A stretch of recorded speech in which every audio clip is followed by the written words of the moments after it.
يعلم ما بين أيديهم وما خلفهم ولا يحيطون به علما. You can say history or stories or the time that Rasulullah ﷺ spent with Sahaba and how this deen came to us. Because it is important to learn these things to increase our love for our beloved Rasulullah ﷺ. We can't be a complete Muslim until we love Rasulullah ﷺ more than ourselves, more than our parents, more than our children, and more than anything in this world. And we can't just have this love without knowing the life of Rasulullah ﷺ. If anything, knowing the life of Rasulullah ﷺ will increase the love that we have for Rasulullah ﷺ. Particularly, I want to talk about the time or the event of Uhud, the Battle of Uhud, specifically.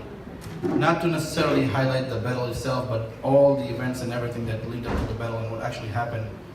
A little bit of each part, because we only have very limited time. So, first of all, Battle of Uhud was in response to the Battle of Badr. Badr, of course, was the first battle in Islamic history. And the way Badr took place is that it wasn't planned or supposed to be the battle. It was just the Muslims, they were going out and to a particular event, and I'm not going to go into detail of that just right now. And then they get to a situation where they had to kind of face the army, or not necessarily the army, actually, it was a caravan that was coming. So, and they weren't even prepared for it. So, we have heard many times the Battle of Badr, and I'm not going to go into detail of it, maybe for some other time, as I want to focus on Uhud. So afterward, when Meccans, when they lost the Battle of Badr, and they had very prominent people in there, and leaders of Quraysh in there. So what happened is, coming back now, there was a guy named Ka'ab bin Ashraf. He was, historians say he was a Jewish person, but some say that his father was Jewish and his mother wasn't. So regardless, he was a Jewish person, and he hates Rasulullah ﷺ, and he hated Muslims, and he hated anything and everything about it. But Rasulullah ﷺ had made a peace treaty with folks in Medina, with Jewish people in Medina and everyone in Medina, that we will support you and we will not go against you if someone were to come attack you. And same thing you would do for us, meaning you will not go help our enemy invade us or defeat us, and we'll do the same for you. And basically we're gonna live in peace and harmony, and we're not gonna fight. So they had this treaty, but this person, Ka'ab bin Ashraf, he actually broke this treaty. He went running to Makkah because he hated everyone so much, and he went and he saw Abu Sufyan and other leaders of Quraysh, and he went and started talking to them more and more detail, and basically telling them that, what did you guys do? Who did you guys send? They can't even fight 313 people. You had over 1,000 men, and you couldn't even fight 313. What is wrong with you? So these guys, they were angry, right? So now when they see a person coming from Medina insulting them in such a manner, they prepare for battle. And then the news reached Medina Munawwara that they are preparing and they're going to come. Now, over this time, a whole year passed by. Now, Mecca, people from Mecca, they start coming, and they're going to come and fight Medina Munawwara. I mean, they're going to fight the Muslims in Medina Munawwara. Now, at that time, we have many different, Sahaba, they're giving their opinion of how we should go about it. Rasulullah is taking the opinion, he's asking, how should we go about it? Now, in this, some people gave the opinion, some Sahaba, they gave the opinion that in Medina Munawwara, before, in past, we have never lost any battle or anything if we fight in our own city. Meaning we fight inside the city, let them come inside the city. Our women, they help us from inside. We get all kinds of help, and we have houses, and we have strategy. We know our place more than they do, so we always win. Whereas the youngsters of Medina Munawwara, and these are also including the ones that didn't go to Badr. And after Badr, so many fadilat, so many virtues of Badr came out, that Allah subhanahu wa ta'ala forgave everyone that was in Badr. Allah subhanahu wa ta'ala granted Jannah everyone that was in the Badr. Now these youngsters, they were ready. They're like, no matter what, we're going to do what we need to do. So these youngsters, they suggested, and with full emotions and everything, that no, we're going to go out of the city, right outside the city, and we're going to fight them over there. We're not going to let them come inside our city. So this kind of got a little heated up, and then Rasulullah, when he looked at everything, he said, okay, you know what? We're going to go outside the city, right outside the city, and we're going to fight them over there. So they decided that. And in that, after this decision, they prepare to get ready, and they start going out. Halfway through, there's head of the Munafiqeen. His name is Abdullah ibn Ubay ibn Salul. He's the head of the Munafiqeen. Everyone knows that he is Munafiq. I mean, other people that were Munafiq, somewhat hidden, somewhat whatever. But this person, every single person knows he's Munafiq. He's the head of the Munafiq. He's also the leader, right? And so what happened is that halfway through, he says, you know what? I'm not going to go into this crazy battle. I'm not going to go forward with it. Why? What happened? Well, my opinion was to stay inside the city, and you took other people's opinion. So I'm going to go take my men. He takes, and these are the people that are going, he takes 300 people back to Medina Munawwara halfway through. I said, it's a significant loss if you think about it, that you're going with so many men and all of a sudden 300 of them, we're not going to go fight. But that's fine. And people knew at the time, and I mean, it wasn't so obvious, but it was starting to become obvious that, he's the munafiq, he's the hypocrite, he's not the right believer. But he took it and he went back. Now, on the same shahra, on the same road, on the same place, there was this young boy. He came and complained to Rasulullah that, oh Rasulullah, I want to go into the battle and participate, but you wouldn't allow me. You're not allowing me. Whereas someone of my age, you have allowed him. The only difference is that he's chunky, he's a little big, and I'm skinny and thin. But I tell you, I assure you, I'm stronger than he is. And if you want, we can wrestle, and I'll show you that I am stronger than him. So Rasulullah, now think about it. He's the leader. He's going on this mission here. But he's so merciful and so kind that he sees this boy, he wants to participate, right? And he wants to have a chance to prove himself. So he said, okay, fine. If that's the case, go ahead. And they wrestle. It's not a fight, it's a wrestling, They wrestle. And sure enough, the skinny, the little smaller boy, he actually wins. So then he gets a chance to participate. Now, again, going back to the initial point, to highlight these events, to see in the history of Islam what kind of events took place. So we know, this Islam, this deen didn't just come to us in a plate, They went through so much trouble, so many things to kind of make it happen. Now, they go and they get to the place of Uhud, the mountain of Uhud. And if any of us have been fortunate enough to go there, or if you plan to go, you will see the Mount of Uhud is there, mashallah. And if you have the proper people doing the guide, tour guide or whatever, they'll show you exactly which places, what things happen. Even this particular road, it's not a main road that goes to Uhud right now, but there's a side road, and if you know the right people, they'll show you exactly which places these things happen. So you go there, and Rasulullah, he's there, and he tells the Sahaba, he makes a group that goes on top of this small mountain, and he said, you are going to be watching us from the top. And he makes one of them an Amir, and he said that you guys will not come down from this mountain no matter what happens. If you see us being killed, if you see us being our meat being taken by the birds, you still will not come down. You're going to stand up there and you're going to fight from up there. Because Rasulullah had a long vision. And there's another narration that mentioned that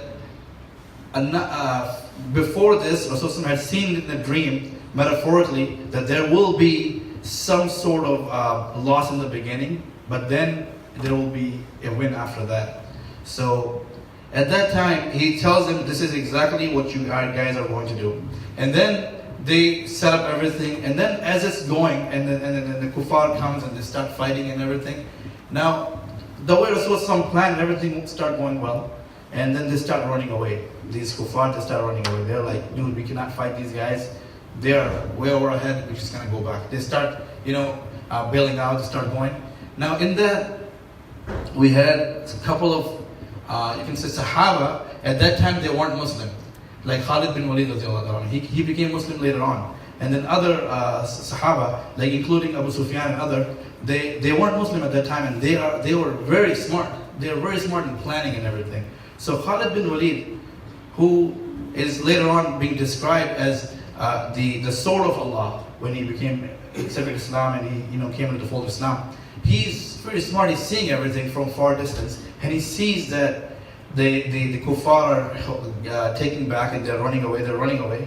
Now on the other side, the Muslims on top of the mountain, when they see this, it's all victory, and you have all these Makkans. They left all of their their swords and their stuff, and basically all the war bounty, you can say that everything is on the ground. We got to go pick it up. What if someone else takes it or something? So they said, we're going to go down. The leader from the top, he said, we cannot go down. Rasulullah told us specifically that no matter what happens, you guys are not coming down. He said, they said, yeah, he did say that. But remember what he said? This is for the battle. The battle's over now. They left. We're good now. We can go down. This is during the battle. We didn't go down during the battle. Then the leader, the Amir of them, he said, you know what? I'm not going to go down. I'm not going to go down. I don't allow you to go down, or you guys shouldn't go down. And then some of them, or majority of them went down. Few of them only stayed up there, right? Very few. And then Khalid bin Walid, he's from far away, he's seeing it. So he sees that and he sees the opportunity. So he tells the other leader in their group, he says, I'm going to go around the mountain and attack them from there. You go from this side, and then as soon as I'm up, you just come from this side. I'm going to crush them from both ends. Now, he goes around, and it was only a few Sahabas. How many times they can bow an arrow from the top? They start going up, and they start killing one by one, just making them shaheed one by one. And then this side, you have the other leader bringing in all the other fighters. And then they start calling the guys that were running away. Guys, come back, we're having a victory, come back. And these guys that are more stronger than ever, they're just coming back now. Let's go back to over there. And now Muslims are basically getting crushed from all the direction now. They're coming and fighting, and then some of the Muslims start running away, and then one Sahabi, he makes the proclamation basically, where are you guys going? Come back. And then and there's a whole chaos, right? In that time, there was one non-Muslim, he had made a hole in that area. He'd dig a hole, a trap. He said, I'm going to trap Rasulullah in this hole, and I'm going to beat him stone him from the top and stone him to death, basically. So his plan was working, and Rasulullah actually fell into that. And he started doing what he was doing, but then one Sahabi, he came up, and then he needed help, so he started calling people. He said, guys, I need help. Rasulullah is here. Now all the Muslims, obviously, everybody let me leave, let me go help. But at the same time, all the non-Muslims, all the people from Makkah, they're like, whoa, the jackpot is here, we gotta go focus here. Everybody's in that direction. That one Sahabi that picked him up, and I do not remember the name of the Sahabi top of my head right now. He is taking the arrows in his hands, right and left, and not letting anything come to Rasulullah sallallahu alaihi wasallam. He's just taking it, and walking, and he just basically needs enough help to get to the other side, far away from this hole, and the Muslims are taking care of it. Eventually he gets there, and they say later on, about 300 plus arrows what is on his body. He took it for Rasulullah sallallahu alaihi wasallam. And yet, these Sahabas, when they took arrows for Rasulullah, they say, you know what? O Rasulullah, don't think that I don't want to take it on my back. I don't want to take it on my front. I want to take it on my front. But if I have to protect you, I don't want my back to see you when I'm protecting you. I want my front to be towards you when I'm protecting you. These are the Sahabas. They had the true love for Rasulullah, yet they were thinking their love is nothing. They're trying to always increase their love for Rasulullah. Yet we are here today, when someone talks about the love of Rasulullah, our argument is that I pray 5 times a day. I follow the deen. Why do I need to learn the seerah? Why do I have to need? Why there's a need for me to learn the life of Rasulullah? These are the questions. These are the real questions. We talk about building a bigger masjid so we can do one big Jummah instead of 2, 3, 4 Jummahs. Well, what's the need? If I need to pray, I can pray in my basement. What's the need? If I need to do this, I can do this. I can do. Like, we have lost the vision.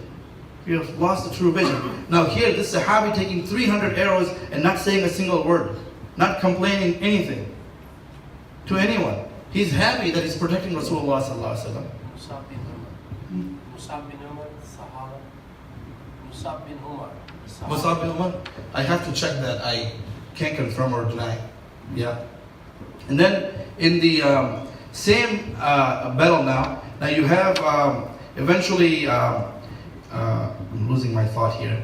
Yes, so now these Sahaba, when they took all these arrows and everything, and they are giving their life for what? For Rasulullah sallallahu alaihi wasallam, for this deen. And then after this happening, of course, alhamdulillah, Allah subhanahu wa ta'ala gave the victory to Muslims. And then Makkans they lost. And then 70 of the, you can say the prisoners of war, or people from Makkah, they became prisoners. And Rasulullah sallallahu alaihi wasallam, he took the opinions of Sahaba that what should we do with these prisoners of war? And the different you can see the opinion came in, and one of which was basically that I think we should excuse me. Actually, no. After I'm mixing it up. I'm sorry. I'm mixing it up, the Badr and the Uhud here. But this was the thing, that if you were to, all the prisoners of war that were there, they were giving the opportunity. Okay, you know what? We are going to trade these people for money with Makkans. So whoever family would pay a certain amount, they could get their person back. So the money came from Makkah, and the people start going back. And then whoever could not pay, but they have certain skills like how to write, how to read, and all these things. So some traded that, okay, you will earn your freedom, you can go back, but you have to teach our children this particular language, or this how to write, how to read, and all these things. So at the end, when these people, when they stayed with Muslims, and when they taught their children, and when they saw the behavior of Rasulullah sallallahu alaihi wasallam, and when they saw how merciful he was and how he was treating, because given even till today, how are the prisoners of war treated? Nobody wants to talk about it. We don't even know, what kind of stuff happens.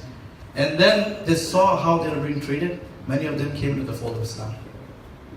Many of them actually came into the fold of Islam, just like that. So this is something we need to kind of take it and internalize it, mainly to understand that, to learn the life of Rasulullah sallallahu alaihi wasallam, to learn how things happened in the time of Rasulullah sallallahu alaihi wasallam, how Sahaba ridwanullahi ta'ala anhum ajma'in, how they took things from Rasulullah sallallahu alaihi wasallam, how merciful Rasulullah sallallahu alaihi wasallam was, how kind he was. Like, we have one narration from Anas bin Malik radiyallahu ta'ala anhu that says that he came into the company of Rasulullah sallallahu alaihi wasallam at the age of 10, and he stayed with Rasulullah for 10 years. So Rasulullah left this world when he was 20. Anas bin Malik radiallahu ta'ala anhu. And he says that I was in the company of Rasulullah sallallahu alaihi wasallam. He was a servant of Rasulullah sallallahu alaihi wasallam. He said, never once in my entire time, never once.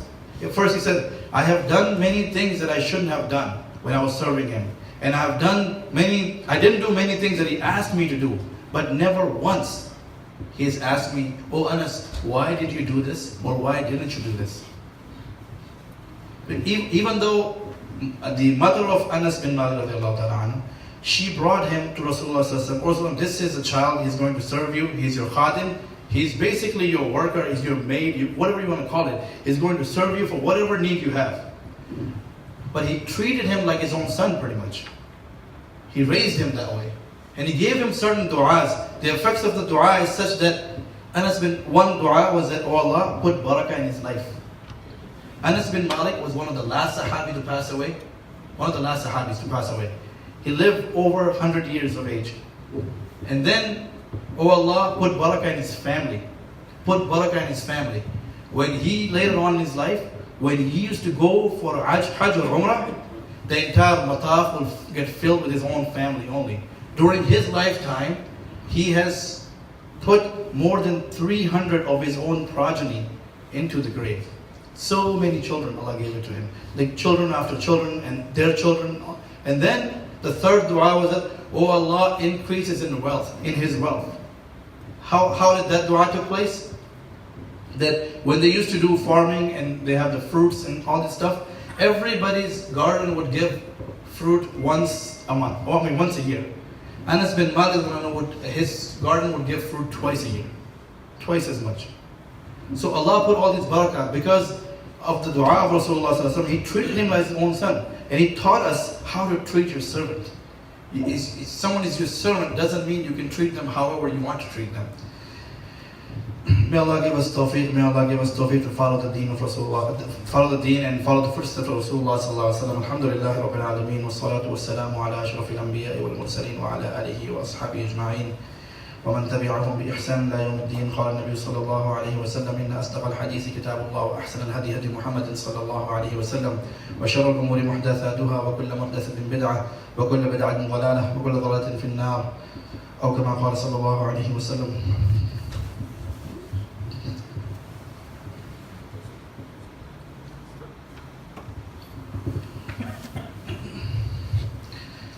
الحمد لله نحمده ونستعينه ونستغفره ونؤمن به ونتوكل عليه ونعوذ بالله من شرور أنفسنا ومن سيئات أعمالنا من يهده الله فلا مضل له ومن يضلل فلا هادي له ونشهد أن لا إله إلا الله وحده لا شريك له ونشهد أن محمدا عبده ورسوله أرسله بالحق بشيرا ونذيرا بين يدي الساعة من يطع الله ورسوله فقد رشد ومن يعصهما فإنه لا يضر إلا نفسه ولا يضر الله شيئا.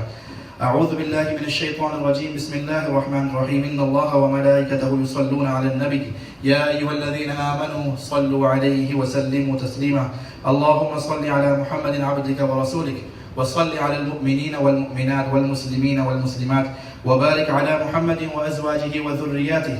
قال النبي صلى الله عليه وسلم أرحم أمتي بأمتي أبو بكر وأشدهم في أمر الله عمر وأصدقهم حياء عثمان وأقضاهم عليه وفاطمة سيد نساء أهل الجنة والحسن والحسين سيدا شباب أهل الجنة وحمزة أسد الله وأسد رسوله. اللهم اغفر للعباس وولده مغفرة ظاهرة وباطنة لا تغادر ذنبه. رضي الله تعالى عنه أجمعين. الله في أصحابي لا تتخذهم غرضا من بعدي فمن أحبهم فبحبي أحبهم ومن أبغضهم فببغضي أبغضهم وخير أمتي قرني ثم الذين يلونهم ثم الذين يلونهم. قال الله تعالى في القرآن المجيد إن الله يأمر بالعدل والإحسان وإيتاء ذي القربى وينهى عن الفحشاء والمنكر والبغي يعظكم لعلكم تذكرون. فاذكروني يذكركم واشكروا لي ولا تكفرون وأقيموا الصلاة.